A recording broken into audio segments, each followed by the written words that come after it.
Cassandra, I need you to bring me some clothes to change and some novels for me to read. When can you come next? What? I just went to visit you the other day, didn't I? You should have asked for those at that time. I don't have time to visit you multiple times. Unlike you, I'm busy. I have to do housework and I have to go out with people at work too. And the hospital where you're hospitalized is in the next city, so it's far away. It's such a waste of time. Besides, I've been busy with your hospitalization procedures and such, so please let me take a rest. I'm exhausted, Thomas. Come on. I broke my arm in a car accident, honey. Can you at least be a little considerate? You're my wife, so you should at least come to visit me once in a while. I visited you. I brought you everything you needed the other day. It was really heavy, and I had a hard time. Besides, you can borrow clothes to change from the hospital, right? Why do I have to bring you some clothes from home? You should just shut up and put on your hospital gown. Well, you have a point there. I'm going to be in the hospital for a while, so I feel more comfortable when I wear clothes I usually wear. Don't be so selfish. You're a grown-up, right? You can do what you can in the hospital by yourself. Don't be so naive as to expect me to come visit you every time. What are you going to do if I collapse from fatigue? In the first place, you are capable to do everything by yourself. It was always easy for you, wasn't it? Oh, and if you can't do something, ask the nurse to do it for you. That was before I got hospitalized. I can't move my arms, so there are a lot of things I can't do. So why don't you at least support me while I'm in the hospital? If you think I'm lying, come visit me. I'll show you how hard it is. Geez, okay then. I'm too busy to visit you, but I'll deliver your stuff to you by courier service. You won't have anything to complain now, will you? I'll make sure to deliver all of them. So will you inform me again about those stuff you need? You know, you've changed a lot since a while ago. Seems that you don't love me anymore. You didn't come to see me right away when I was involved in a car accident, and you never tried to come to visit me yourself either. It's like you just had to do it because you were asked to. If you were the same person I know, you would have been a little more concerned about me. There's no way you would have said that you'll deliver my stuff by courier service. That's not true. I'm worried about you. But I don't think that rushing to you right away after the accident or visiting you every day at the hospital will make you get better right away. It's the doctors who are going to fix you, not me. Well, I know that I won't get better right away just because you come to see me. But if you were the same old you, I think you would have been more worried about me unconditionally. I've been feeling that you've become cold lately, but I feel it more now that I'm hospitalized. Why are you treating me coldly? If I did something wrong, please tell me. If you don't tell me, I won't know how to improve myself. I've been trying to give you as much freedom as possible so that you don't get stressed out. Are you really bored in the hospital? Will you stop complaining like that? It's making me feel upset. Please find another way to spend your free time. It's not like that, but it's true, isn't it? It's just that things have changed and you weren't the same person I know anymore. I feel lonely somehow. Things like that change with time. We've been married for 3 years. Most married couple will change after spending several years together. It's normal. We're not the lovey-dovey high school lovers anymore, so give me a break. Of course, it may be normal for a married couple to change their attitudes, but don't you want to be a married couple who continues to love each other? Yeah, whatever. Oh, by the way, I'm going on a trip next week, so I won't be able to reply as often as I'm supposed to. That's why please don't disturb me with your nonsense blabbering. A trip? For heaven's sake, I'm hospitalized, Cassandra. I didn't know that you're going on a trip. Well, that's because I just told you. Well, it's perfectly fine to go on a trip, but please think about the timing. You're really annoying. My timing is perfect. You just have a broken arm, right? Things won't change with or without me. You're just overreacting. It's just a little pain on the arm. I can't leave the hospital anyway. We are a married couple, so at least tell me who you're traveling with and where. You're such a pain in the ass. Do I have to tell you everything? Hawaii! I'm going with my coworkers, that's all. Satisfied now? Colleagues? Do you have any colleagues at work that you get along well with? In addition, you're going to Hawaii? Wait a sec. Are you telling me that you're going with a guy? How rude of you. Of course I'm not going with a guy. I have someone whom I get along well with at work. Anyway, I'm going to Hawaii with that person. Can we end our conversation here? I have some errands to run.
Good day, Thomas.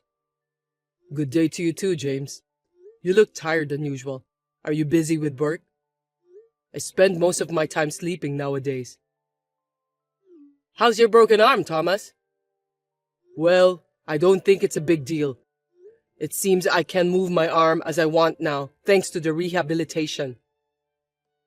Glad to hear that. As I told you before, I'm quitting the company next month and going back to my parents' house. Thank you for your help. I'm calling to inform you about that. I see. I can't believe your father suddenly got sick. I'm really sorry to hear that and wish you and your family all the best. Thank you, Thomas. You too. Please don't force yourself too hard. Can I ask you one thing? My wife seems to be having an affair with her colleague. Adultery? That's surprising. How did you know she was having an affair? Did she say something about it, or did you hear about it from someone else? I was in the hospital, and she said she was going on a trip to Hawaii with her colleague. When I suspected her, she tried to end the conversation right away, so I decided to ask another colleague of mine. Then my colleague told me that he knows the person my wife has an affair with. There's no smoke without fire, right? No way. Maybe it's just a rumor and you shouldn't bother about that. I want to think that it's a lie too. But if it's true, I'm going to file for alimony against my wife and her lover. I have plenty of time. Oh, sorry that I brought this topic out of the blue. I am so surprised that I've lost my words. But you're in the hospital and I thought it would be hard for you to gather evidence. Well, I'll figure something out. Even in the hospital, you can gather more information than you think, you know. Insurance money from the accident and settlement money will also come in. Oh, okay then. But please, take care of yourself.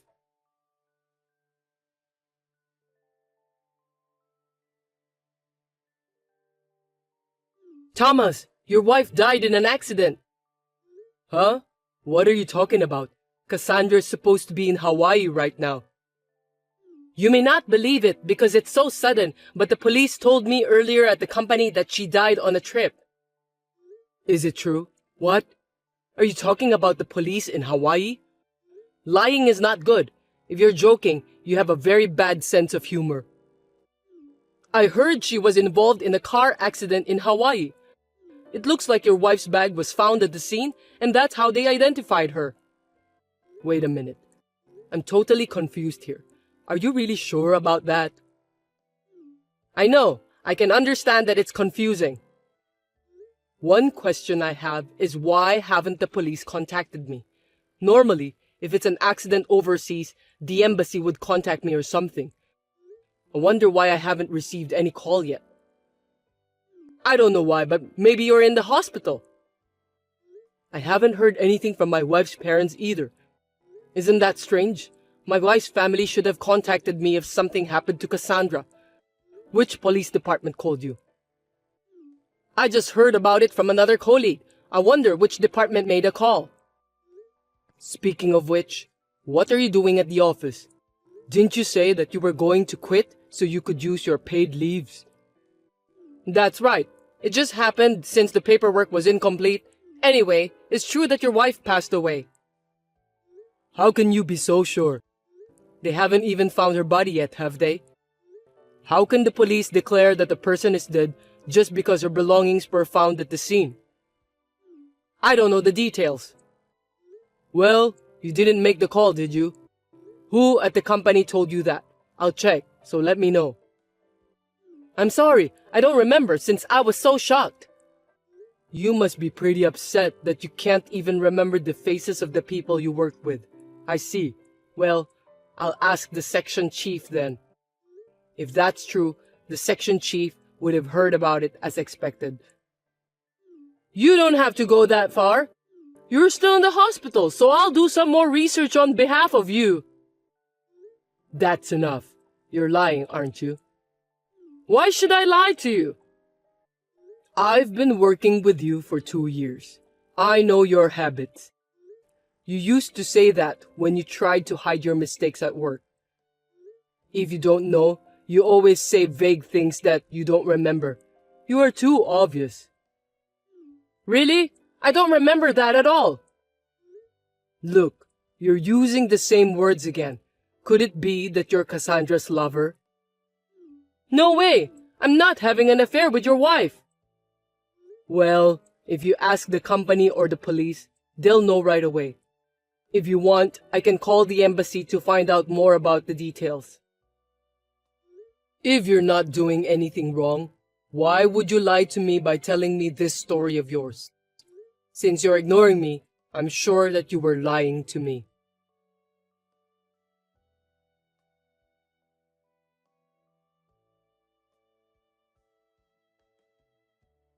What have you done, Thomas? I can't believe you sent pictures of the affair and stuff to my parents. Why do you even involve my parents in this kind of private matters? It's disgusting that you would do such a thing. Why don't you just tell me directly? Pictures of the affair? So you admitted it? I'm convinced now that you were having an affair. Thanks for the obvious response. No, I didn't. That's enough. Excuses are a waste of time. James, right? I had my lawyer to do the further research, so I know all about it. I've been contacted by the embassy too. They said there's no evidence of you leaving this country, and there's no evidence of any American who got involved in a traffic accident in Hawaii. What did you do then? It doesn't matter. It does matter, Cassandra. You faked it because you didn't want to pay for the alimony. You almost got caught by me, so you think you can just pretend you're dead before I find out? That's foolish. I'm really tired of your way of thinking. There's no way you can pretend you're dead. You're very immature. It's your fault. If you hadn't insisted on asking, none of this would have happened. You wouldn't have even noticed. That's why I had to make up a cover. I had no choice, and I didn't want to go that far either. Well, you better stop living with your head buried in the sand. It's not even a cover. That's just a joke. Then you're even dumber for choosing a woman like me. Just by being a little nice to you, you fell in love with me right away. I can still remember that delirious look on your face. Seriously, it's just so ridiculous. I only married you because you have a high income. You're an idiot for not realizing it. I don't love you even a bit. When I heard you were involved in a car accident, I wanted to divorce you right away. You're just a burden to me if you can't make any money by working. You're right. I'm really feeling like I didn't look more carefully when we were still dating. I'm mad at myself. But I didn't expect that you were having an affair with a colleague. It's a blessing in disguise. I'm so glad it was before we have kids. I would never have kids with you. Unlike James, you're ugly. I'm worried about the face of our child. I decided that if I wanted to have a child, it would definitely be James' DNA. You're such a horrible woman. Well, it's easy to get alimony, and I'm glad that I've got this much evidence. I'm basically honest, you know. By the way, about the alimony, I'll pay it. But can you please tell my parents that I didn't have any love affair? They're so angry that they won't even listen to me anymore. I'm afraid they'll cut off ties with me, and I don't want that to happen. I'm glad your parents are decent, unlike you. But I'm not going to lie to them, and you're going to pay for the alimony.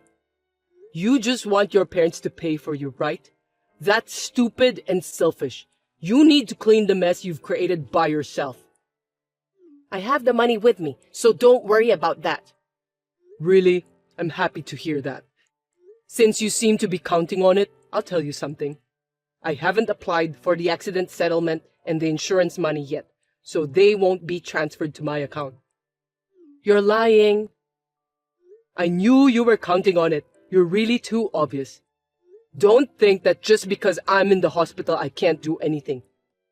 I've been consulting my lawyer, had the credit bureau check on behalf of me out for the last few days.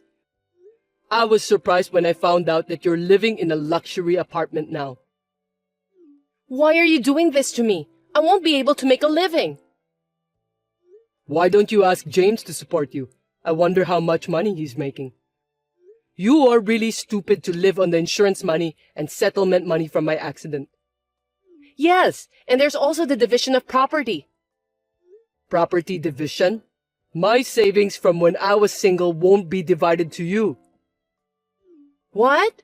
You have some savings after we got married too, right? What are you talking about? I wish I had. You're the one who spent all our savings after we got married. Stop joking, Thomas. Well, after the divorce proceedings are over, I'm going to ask for alimony from both of you and James. How am I supposed to make a living? Ask that to the handsome James, will you? I won't be your husband anymore soon. If you have a future with James, then you'll be fine. Actually, James doesn't have any savings either. Well, I guess so. He likes to gamble. Aren't you two a good match? He has the same level of intelligence with you. So, can you talk to a lawyer about the rest? It's none of my business anymore. Wait a minute. We lived together for 3 years. You could have compromised a little more. You have feelings for me, don't you? Where's your compassion? Compassion? How can you say that? If you had been a little nicer to me when I was in the hospital after the car accident, I might have. I've lost all my feelings for you. Well, I have no more regrets, so just sign the divorce papers and pay for the alimony.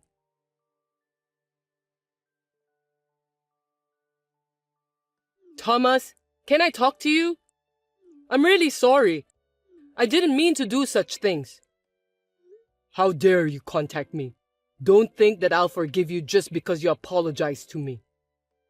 I'm really sorry. I won't do the same mistake ever again. I admit that I had an affair with your wife, so can you somehow reduce the amount of my compensation? Is that the attitude of someone who is remorseful? There is no such thing as a reduction. Didn't your lawyer tell you that I had no intention to reduce the amount?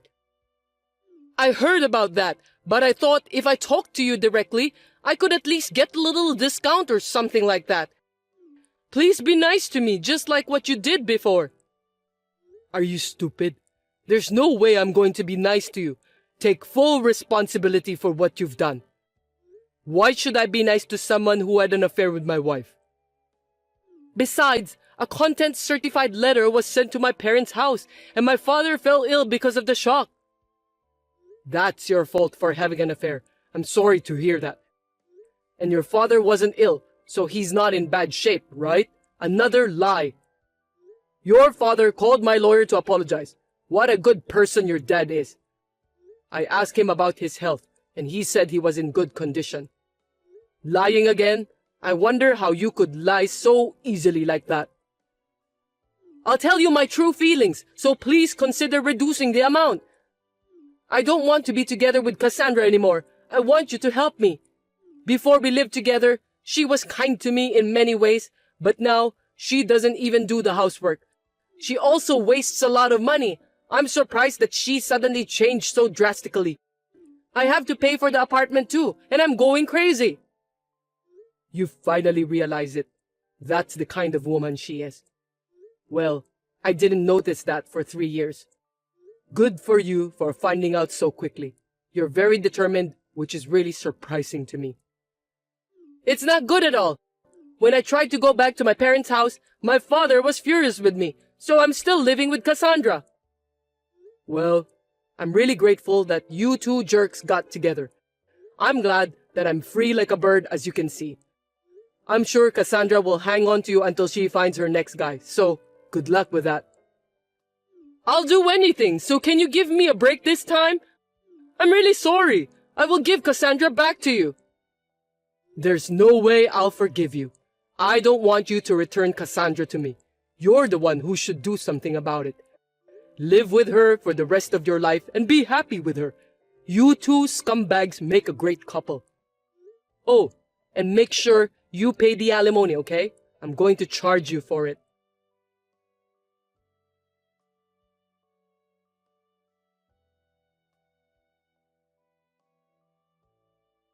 James and Cassandra paid me the alimony for the affair. They both admitted the affair, so it seems they couldn't escape paying. I contacted the embassy to confirm the truth, and they found out that James was lying. In the end, James was scolded by the embassy. At that time, he again tried to lie for his own sake and got his boss at work and his parents involved. Now it seems that he has no place to belong in the company.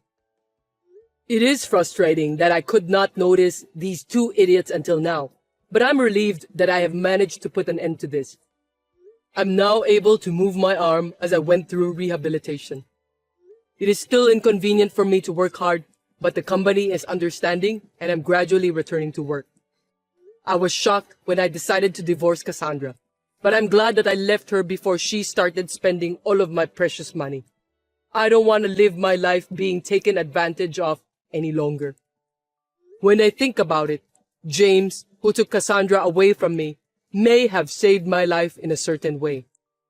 From now on, I hope that my arm will recover as soon as possible so I can enjoy my hobbies for a while and live a leisurely life, hoping to meet someone new sooner or later.